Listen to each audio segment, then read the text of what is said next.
Mind game. WhatsApp గ్రూపులో ముందు ఒక వార్త సృష్టించబడింది. జగన్మోహన్ రెడ్డి రాజీనామా చేసేస్తాడు, పార్లమెంట్కి వెళ్తాడు, తద్వారా తన కేసుల్ని చూసుకుని బీజేపీ నాయకత్వంతో చర్చలు జరుపుకుంటాడు అన్నటువంటిది. ఆ తర్వాత ఒక వార్తలాగా దాన్ని తయారు చేసి ప్రచారంలోకి తీసుకొచ్చారు. ఇలాగ జగన్మోహన్ రెడ్డి ముందు అవినాష్ రెడ్డితో రాజీనామా చేయించేసి ఆ ప్లేస్లో తన ఎన్నికలకు వెళ్తాడు, తన తల్లిని కానీ భార్యని కానీ అక్కడి నుంచి పులివెందుల నుంచి పోటీ చేస్తాడు. అప్పుడు షర్మిల కూల్ అవుతుంది, అట్లాగే కుటుంబము దగ్గర అయిపోతుంది. దాంతోపాటుగా కేంద్ర నాయకత్వంతో సంప్రదింపులకు పనికొస్తుందని అనుకుంటున్నారు అన్నట్టు దాన్ని పత్రికల్లోకి తీసుకొస్తారు. ఇది మూడవ దశ. అదైపోయాక దాని మీద ఇప్పుడు కామెంట్లు వెళ్ళిపోతున్నాడంట కదా, రాజీనామా చేస్తున్నాడంట కదా. చివరికి రేవంత్ రెడ్డి వచ్చి మాట్లాడాడు. ఎవరు చెప్పారు ఇంతకీ ఆయన రాజీనామా చేస్తానని? జగన్మోహన్ రెడ్డి చెప్పాడా? చేస్తాడా? ఎందుకు తట్టుకోలేడు? అవమానాలు అన్నటువంటిది అతనికి కొత్త. అంతకుముందు 2014 నుంచి 2014 అంటే 2009 నుంచి 14 జైలుకి వెళ్ళిన దానికంటే ఇంకేమన్నా అవమానం ఉంటుందా? జైలుకి వెళ్ళి అప్పటి నుంచి జరుగుతున్న అవమానం కంటే ఇంకా పెద్ద అవమానాలు ఏమైనా ఉంటాయా? ఇక ఇవన్నీ జుజుబి దాని ముందు పోల్చుకుంటే. రాక్షసుడు ఇట్లాంటివన్నీ మాటల కంటే కూడా అవమానాలు ఏమైనా ఉంటాయా?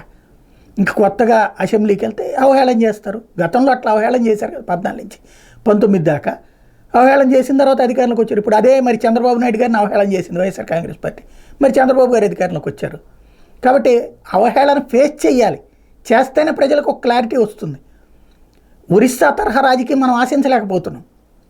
మనం ఎంతసేపటికి నెగిటివిటీ రూట్లో చూస్తున్నాం తప్పించి ఇలాగ ఉండాలి, ఇలాగ తిట్టాలి, అన్ని ఇట్టాగ ఏడిపించాలి, ఇట్టాగ వెటకారం చేయాలని ఎవరికాడు మళ్ళీ మనోడిని అన్నప్పుడు అయ్యో ఇది దుర్మార్గం కదా అంటున్నారు తప్పించి ప్రాక్టికల్గా ఒరిస్సాలో చూడండి, ముఖ్యమంత్రి స్వయంగా కిందకి దిగి వచ్చి మాజీ ముఖ్యమంత్రిని పైకి తీసుకెళ్ళి స్టేజ్ మీద కూర్చోబెట్టుకున్నాడు.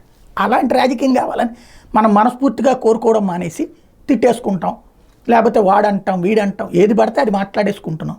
ఒక నెగిటివిటీతో నడుస్తున్నటువంటి ఆంధ్రప్రదేశ్ రాజకీయంలో సమస్య ఏంటంటే ఒక తప్పుడు ప్రచారం. ఇప్పుడు అతను నిజంగానే రాజీనామా చేసి ఏం సాధిస్తాడు? ఇప్పుడు ఇంకోటి నేను మొన్ననే చెప్పా, అక్కడ రాజీనామా చేస్తే ఏమవుతుంది? అప్పుడు తెలుగుదేశం సర్వశక్తులు వడ్డీ ఓడిస్తుంది. అధికార యంత్రం కూడా వాళ్ళు చెప్పిన మాట అంటారు. బెంగాల్లో బై ఎలక్షన్స్లో బీజేపీ గెలుస్తుందా? గెలవట్లేదే. కర్ణాటకలో గెలవగలిగింది బై ఎలక్షన్స్లో.